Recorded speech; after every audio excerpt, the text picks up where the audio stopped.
வணக்கம் நேயர்களே, இது உங்கள் ராஜ் நியூஸ் தொலைக்காட்சியின் மனமே மனமே நிகழ்ச்சி. நேயர்களே, இன்றைய நிகழ்ச்சியில் மனநலம் தொடர்பான ஆலோசனைகளை உங்களுக்கு வழங்குவதற்காக மனநல ஆலோசகர் டாக்டர் நப்பினை அவர்கள் நம்முடைய வந்திருக்கிறார்.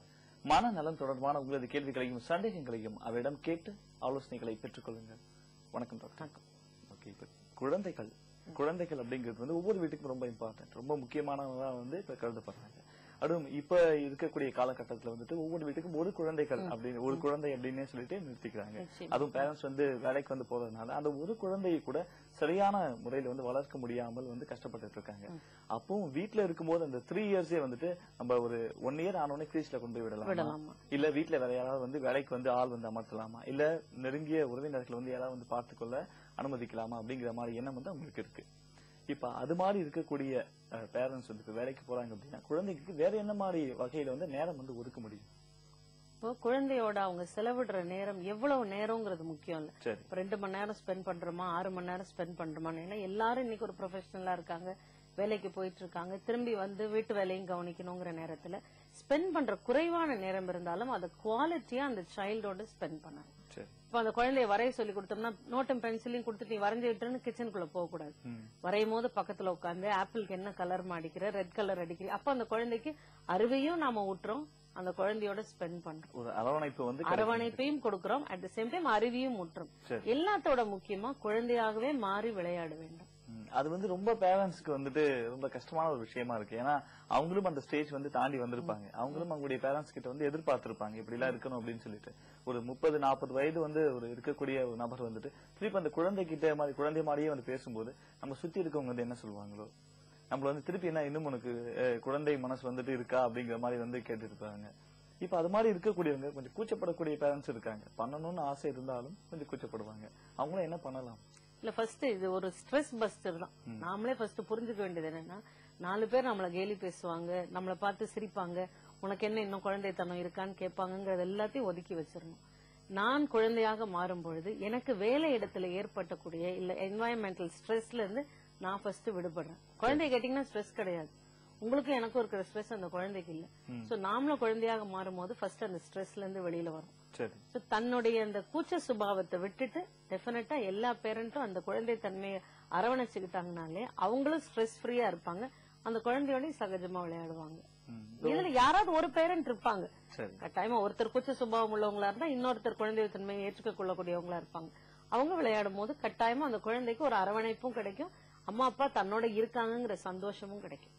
இப்ப உங்களுடைய அனுபவத்துல வந்து நீங்க நிறைய குழந்தைகளை வந்து மீட் பண்ணிருப்பீங்க. பேரண்ட்ஸ் வந்து நிறைய கம்ப்ளைண்ட்ஸ் வந்து சொல்லிருப்பாங்க. பொதுவா இந்த குழந்தைகள் தரப்பு வந்துட்டு என்ன விஷயத்த வந்து பேரண்ட்ஸ் கிட்ட அதிகமா எதிர்பார்க்கறாங்க? முக்கியமா குழந்தைங்க எதிர்பார்க்கறது என்னன்னா, தாங்க கேக்குறத வாங்கி கொடுக்கணும், எது கேட்டாலும் உடனே கிடைக்கணும், தங்களோட டைம் ஸ்பெண்ட் பண்ணணும். இது 2 தான். குழந்தைங்களுக்கு வேற இன்னும் பெருசா எதிர்பார்ப்புகள் இருக்க வாய்ப்பில்லை. தன் தேவைகளை நிறைவேற்றணும், தான் சொல்றத காது கொடுத்து கேட்கணும். இன்னைக்கு எத்தனை தாய்க்கோ தகப்பனுக்கோ அந்த குழந்தை சொல்றது காது கொடுத்து கேட்கிற தன்மை இருக்கு. சரி பேசாம உட்கார, நான் வந்து பாக்குறேன்பாங்க. ஸ்கூல்ல இந்த மாதிரி நடந்துச்சுன்னா தினம் ஸ்கூல் கதையை வந்து எங்கிட்ட ஒப்பி காட்டி என்ன அப்படின்னு சொல்ற தாய்மார்களையும் நான் கேட்டிருக்கேன். அதுல நாளடைவுல அந்த குழந்தை என்னாவது ரிட்ரீட் ஆயிடுது, தாய்கிட்ட எதையுமே சொல்றதில்ல, மறைக்க கத்துக்குது. இது எது நம்ம எது சொன்னாலும் இவங்க தப்பா சொல்ல போறாங்க, அதனால மறைக்க கத்துக்கிறாங்க. சோ குழந்தைகள் தாய்மார்கிட்ட எதிர்பார்க்கறதோ தகப்பன் கிட்ட எதிர்பார்க்கறதோ தான் சொல்றத காது கொடுத்து முதல்ல கேட்கணும். 2வது தன்னுடைய வாண்ட்ஸ் தேவைகளை பூர்த்தி செய்யணும், தன்னோட நல்லபடியா விளையாடணும். இது 3 தான் அவங்களோட மேஜர் இதுவா இருக்க முடியுமே தவிர வேற ஒன்னும் பெருசா குழந்தைங்க கிட்ட எதிர்பார்ப்புகள் இருக்கிறது இல்ல. இப்ப நீங்க வந்து விரும்பிய பொருளை வந்து வாங்கி கொடுக்கணும் அப்படிங்கிற ஒரு எண்ணம் வந்து குழந்தைக்கு கண்டிப்பா இருக்கும். அது வந்து பண பற்றாக்குறையினால நிறைய பேர் வந்துட்டு வாங்கி கொடுக்க முடியாது. ஆனா அந்த சமயத்துல இருக்கக்கூடிய அந்த குழந்தைக்கு வந்து அந்த நிலைமை வந்து புரிந்து கொள்ள தெரியாமல் வந்துட்டு கொஞ்சம் அடம் பிடிப்பாங்க. நம்ம அந்த சாலை ஓரத்துல வந்து போகும்போது பாத்திருப்போம், எனக்கு அது கண்டிப்பா வேணும் அப்படின்னு சொல்லி அடம் பிடிக்கக்கூடிய குழந்தைகள் இருக்கும். வீட்டுல வந்த உடனே வந்து சாப்பிடாம யாருக்கிட்டையும் வந்து பேசாம இருக்கக்கூடிய குழந்தைகளையும் நம்ம வந்து பாத்துருக்கலாம். அப்படி இருக்கும்போது அந்த அவங்களுடைய நிலைமையை வந்து எப்படி வந்து புரிய வைக்கலாம் குழந்தைகளுக்கு? இப்போ நீங்க சொல்றீங்க இந்த சாலையோரத்துல அடம் பிடிக்கிற குழந்தை, அந்த குழந்தைக்கு ஏற்கனவே கிடைச்சிருந்தாதான் அது அடம் பிடிக்கும், இன்னைக்கு கிடைக்கலன்னு தெரியும். சோ முதல்ல தாய் தகப்பன் வளர்க்கும் போது கேட்டதை உடனே, எனக்கு பணப்பற்றாக்குறை இல்லங்கிற காரணத்துல கூட கேட்டதெல்லாம் உடனே வாங்கி கொடுக்க வேண்டிய அவசியம் இல்லங்கிறத புரிஞ்சுக்கணும். அதன் தேவைகளை ஏற்படுத்தி அந்த குழந்தைக்கு அந்த பொருளோட தேவை இருக்கா, இது உனக்கு இன்னைக்கு தேவையா இல்ல 2 நாள் கழிச்சு வாங்கிக்க முடியுமா அப்படிங்கிற அந்த குழந்தையோடையும் கலந்து பேசும். சின்ன பிள்ளையா இருந்தா அதுக்கு சொல்ல முடியாது. இன்னைக்கு இல்லம்மா நாளைக்கு வாங்கி தரேங்கிறத பக்குவமாக முதல்ல இருந்தே எடுத்து சொல்லியிருந்தாங்கன்னா சாலையோரத்துல நிச்சயமா அடம் பிடிக்காது. 10 தடவை வாங்கி கொடுத்துட்டீங்க, 16 தடவை கேட்கும் போது வாங்கி கொடுக்கலன்னா தான் அது சாலையோரத்துல என்ன அழுதுகிட்டு இருக்கு. ஏன்னா 10 நாள் என்ன அது வாங்கி கொடுத்து கிராட்டிஃபை பண்ணிட்டீங்க. இன்னைக்கு என்னால ஏமாற்றத்தை தாங்கிக்க முடியல. சோ தேவையான பொருட்களை உடனுக்குடன் வாங்கி கொடுத்து சில விஷயங்களை கொஞ்சம் தாமதப்படுத்தி வாங்கி கொடுத்தோம்னா அந்த குழந்தைக்கு ஏற்றுக்கொள்ளக்கூடிய பக்குவம் வரும். சரிங்க மேடம். இப்போ வந்துட்டு இப்ப ஸ்கூல் வந்து ஸ்டார்ட் பண்ண போறாங்க, நிறைய ஸ்கூல் வந்து ஸ்டார்ட் பண்ணிட்டாங்க. இப்ப புதுசா வந்துட்டு ஒரு எல்கேஜி யூகேஜி அப்படி வந்துட்டு போகக்கூடிய அந்த 2 ஆண்டுகள் முதல் 2 ஆண்டுகள் வந்து படிக்கக்கூடிய குழந்தைகள் இந்த விடுமுறையை வந்துட்டு கொஞ்சம் வெளியில டூர் அப்படி இப்படிலாம் வந்து ஸ்பெண்ட் பண்ணிருப்பாங்க. இப்ப இந்த ஸ்கூல் போகும்போது எனக்கு வந்து ஸ்கூல் போக பிடிக்கல, ஏதோ ஒரு காரணம் வந்து சொல்லுவாங்க. நீங்களே வந்து பாத்துருப்பீங்க உங்களுடைய அனுபவத்துல வந்துட்டு நிறைய குழந்தைகள் வந்து எனக்கு வந்து வயிறு வந்து வலிக்குது, உடம்பு சரியில்லை, வாமிட் வர மாதிரி இருக்கு, கால் வலிக்குது அப்படின்னு சொல்லிட்டு எவ்வளவோ வந்து பொய் சொல்லி ஸ்கூலுக்கு போகிறத வந்து எப்படி தவிர்க்கலாம் அப்படின்னு சொல்லி பாத்துட்டு இருப்பாங்க. அப்படி இருக்கக்கூடிய குழந்தைகளை எப்படி வந்து மாத்தி அவங்க வந்து பள்ளிக்கு போறது இம்பார்ட்டன்ட் அப்படிங்கிற மாதிரி மாத்தி அனுப்பி வைக்கலாம். இப்ப குழந்தைங்கள்ல பெரியவங்களே எடுத்துக்கிட்டீங்கன்னா கூட ஒரு சாட்டர்டே சண்டேக்கு அப்புறம் மண்டே வேலைக்கு போனோம்னா கட்டாயம் எல்லாருக்குமே ஒரு என்னடா மண்டே வந்துருச்சு அப்படிங்கிற ஏக்கம் இருக்கு. அப்போ குழந்தைகளுக்கு கட்டாயம் வீட்டுல என்ன வேணா செய்யலாம், விளையாண்டுட்டு இருக்கலாம். ஏன்னா அவங்களோட இன்பமே விளையாடுறதுலதான் இருக்கு. சோ அந்த லீவ் நாட்கள்ல எல்லா நேரமும் விளையாண்டுட்டு இருந்தோம், எப்ப வேணா சாப்பிட்டோம், எப்ப வேணா குளிச்சோங்கிறது போக ஒரு டிசிப்ளின் கட்டுப்பாட்டுக்குள்ள வாழணுங்கிறது அவங்களை பொறுத்த வரைக்கும் ஒரு சிறை விஷயமா தான் இருக்கும். சோ அந்த மாதிரி குழந்தைகள் இப்ப நீங்க சொல்றீங்க ஸ்கூல் திறந்த உடனே இல்ல, அதுக்கப்புறம் கூட ஸ்கூல் ரெஃப்யூசல் இருக்கு, போமாட்டேன் தினம் ஒரு காரணம் சொல்லி ஸ்கூலுக்கு மட்டம் போடுற குழந்தைகளும் இருக்கிறாங்க. இந்த தேர்வு சமயத்துல வந்துட்டு போகவே மாட்டேன் அடம் பிடிக்கிற குழந்தைங்க, திடீர்னு ஏற்படக்கூடிய சூழ்நிலை மாறுபாடுகள்ல போமாட்டேன் அடம் பிடிக்கிற குழந்தைகளும் இருக்காங்க. இப்போ இந்த லீவ் முடிஞ்சு ஸ்கூலுக்கு போகும்போது ஒரு 15-20 நாளைக்கு முன்னாடியே புக்ஸ் கொடுக்க ஆரம்பிக்கிறாங்க இல்லையா, அன்னையில இருந்தே அந்த குழந்தைய ப்ரிப்பேர் பண்ண ஆரம்பிக்கிறோம். புக்ஸ் வாங்கிட்டு வந்திருக்கோம், அந்த குழந்தையோட உட்கார்ந்து புக்ஸ் என்னென்ன புக்ஸ் வந்திருக்கு அட்டை போடும் போது அந்த குழந்தையும் கூட உட்காந்து வச்சு சோ அந்த குழந்தைய அப்பவே ப்ரிப்பேர் பண்ண ஆரம்பிக்கிறோம். இன்னும் 15 நாள் இருக்கு நீ ஸ்கூலுக்கு போறதுக்கு, புது பேக் வாங்கலாம், புது வாட்டர் பாட்டில் வாங்கலாம், அந்த மாதிரி விஷயங்கள், புது டீச்சர் உனக்கு வர போறாங்க, நீ கிளாஸ் ரூம்ல போய் உன் ஃப்ரெண்ட்ஸோட இன்னும் நல்லா விளையாட போற, ஸ்போர்ட்ஸ்ல இருக்க போற அப்படிங்கிற அந்த குழந்தைங்களுக்கு முதல்ல இருந்தே ஒரு 15-20 நாளுக்கு முன்னாடில இருந்தே ப்ரிப்பேர் பண்ண ஆரம்பிச்சோம்னா அந்த குழந்தைய இப்ப 20 நாள் கழிச்சு ஸ்கூலுக்கு போய் தான் ஆகணும், ஏன்னா எல்லாம் ப்ரிப்பேர் பண்ண ஆரம்பிச்சுட்டாங்க, இனிமே நாம எஸ்கேப் பண்றதுக்கு வழி இல்ல. சோ போயிட்டு நீ வரும்போது உனக்கு இதெல்லாம் நான் ரெடி பண்ணி வச்சிருக்கேன். தாய்மார்களும் குழந்தை நீ போயிட்டு வந்தா உனக்கு சில இன்சென்டிவ்ஸ் மாதிரி, நீ ஸ்கூலுக்கு போயிட்டு வந்தீங்கன்னா நான் உனக்கு மேகி செஞ்சு வைக்கிறேன், நீ வந்து சாப்பிட்டுட்டு நம்ம 2 பேரும் படிக்கலாங்கிறத முதல்ல இருந்தே அந்த குழந்தைய ப்ரிப்பேர் பண்ணி வச்சிடணும். சரி, ஒரு 10-15 நாட்களுக்கு முன்னே பண்ண வைக்கணும் அப்படின்னு சொல்றீங்க.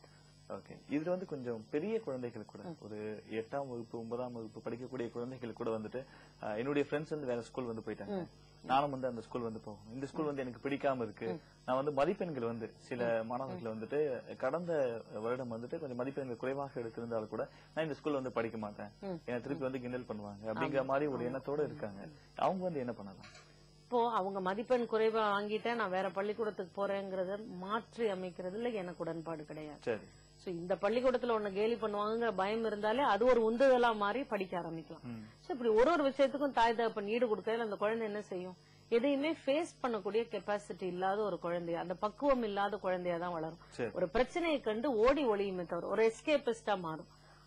அந்த பிரச்சனையை எதிர்த்து போராடக்கூடிய பக்குவம் அந்த குழந்தைக்கு இருக்காது. அதனால அந்த வேற பள்ளியில தேவை ஏற்பட்டால், வேற சில காரணங்கள் ஏற்பட்டால், பள்ளி நிர்வாகம் ஒற்றுக்கொள்ளாத பட்சத்தில் மாற்ற வேண்டிய சூழ்நிலை ஏற்பட்டால் கட்டாயம் மாத்தணும். ஆனா குழந்தை நான் இங்க ஃபெயில் ஆயிட்டேன் எனக்கு அசிங்கம் அதனால வேற கிளாஸுக்கு பாஸ்போர்ட் கொடுப்பாங்க சேர்த்துக்கன்னா சேர்த்த வேண்டிய அவசியம் இல்ல. சோ இது ஒரு உந்துதல் ஃபேக்டரா மாறுறது குறைஞ்சு போக ஆரம்பிச்சிடும் வேற ஸ்கூலுக்கு மாறினீங்கன்னா. ரெண்டாவது நீங்க சொன்னீங்க அந்த பிள்ளைங்க வேற ஃப்ரெண்ட்ஸ் மாறி போயிடுறாங்க, நான் என்ன பண்றேங்க போது இங்க இருக்கிற 30 பிள்ளைல 4 பிள்ளை தான் வேற ஸ்கூலுக்கு மாறி போகுது, மீதி இருக்கிற 26 பிள்ளைல நீ யார வேணா ஃப்ரெண்ட் ஆக்கிக்கலாம். சோ இந்த இன்டர்பர்சனல் ரிலேஷன்ஷிப் 4 பேரோட மட்டுமே இல்லாம 40 பேரோடையும் ஃப்ரெண்ட்லியா இருக்கிறதுக்கு அந்த குழந்தைக்கு சொல்லி கொடுக்குறோம். சோ தன்னை விட்டு இந்த 4 பேர் போனாலும் மீதி 4 பேரை நம்மளால ஏத்துக்க முடியுங்கிற அந்த குழந்தை பக்குவத்துக்கு வரணும். சரிங்க மேடம், இதை பத்தி தொடர்ந்து பேசலாம். இனிப்பில் நேர் வந்திருக்காங்க. வணக்கம் மனமே மனமே. வணக்கம். வணக்கம், உங்க பேர் சொல்லுங்க சார். என் பேர் முருகேசன், சவுதி அரேபியால இருந்து பேசுறேன். முருகேசன், கேளுங்க உங்களுடைய சந்தேகத்தை கேளுங்க. நடந்திருக்காங்க. என்னோட பையன் 2.5 வயசு. சரி. அவன் வந்து வீட்டுல என்ன சொல்றாருன்னா, அம்மா நீங்க வந்து கூட இருக்கணும், அப்பதான் நான் படிக்கிறது ஸ்கூல்ல இருப்பேன் அப்படின்ற ஒரு இது. அதுக்கு என்ன செய்யலாம்? இப்ப வந்துட்டு உங்களுடைய சன் வந்து இங்க இருக்காரா, இந்தியாவுல இருக்காரா? இந்தியாவில தான் இருக்கு, தமிழ்நாட்டுல. இப்ப அவர் சொல்லக்கூடிய பிரச்சனையும் வந்து நிறைய பேர் வந்து இருக்கு. முருகேசன், நீங்க தொடர்ந்து நிகழ்ச்சி பாருங்க, மேடம் சொல்லிட்டு இருக்காங்க. நன்றி முருகேசன், தொடர்ந்து இப்ப அவங்க சொல்லக்கூடிய இப்ப ஆரம்ப கட்டத்துல இருக்கும், நீ என் கூட கண்டிப்பா இருக்கணும், ஆமா. எனக்கு வந்து ஏதாவது பக்கத்துல ஏதாவது கதை சொல்லிட்டே இருக்கணும், என்கிட்ட பேசிட்டு இருக்கணும் அப்படின்னு சொல்லக்கூடிய குழந்தைகளும் இருக்காங்க. இப்ப பார்த்தோம்னா சில பள்ளிக்கூடங்கள்ல அதை அலோவ் பண்றாங்க. தாய்மார் வந்து கூட உட்கார்ந்து கொஞ்ச நேரத்துக்கு விளையாடலாம் அப்படிங்கறது.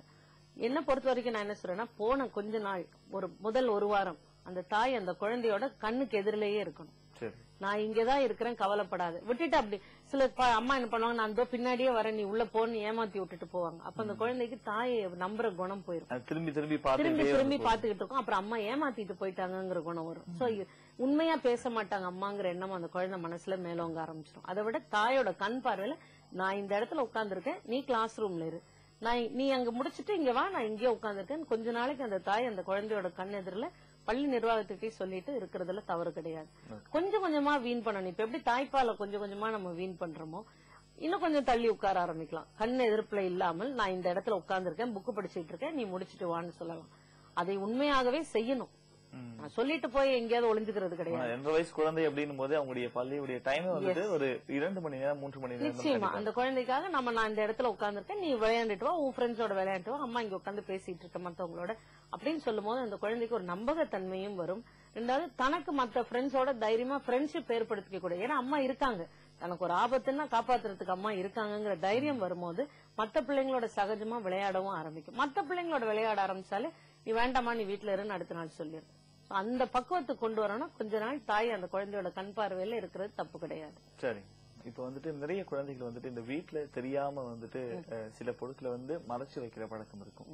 அதே சமயத்துல வீட்டுல எது கேட்டாலும் பொய் சொல்லக்கூடிய பழக்கம் வந்திருக்கும். இது ஆரம்பத்திலே வந்து கண்டுபிடித்து வந்து எப்படி அவங்க கிட்ட வந்து முற்றிலும் வந்து தடுக்க முடியும்? இதே நாங்க சைக்கலாஜிக்கல் டேர்ம்ல அப்போசிஷனல் டீவியன்ட் டிஸார்டர்னு சொல்லுவோம்.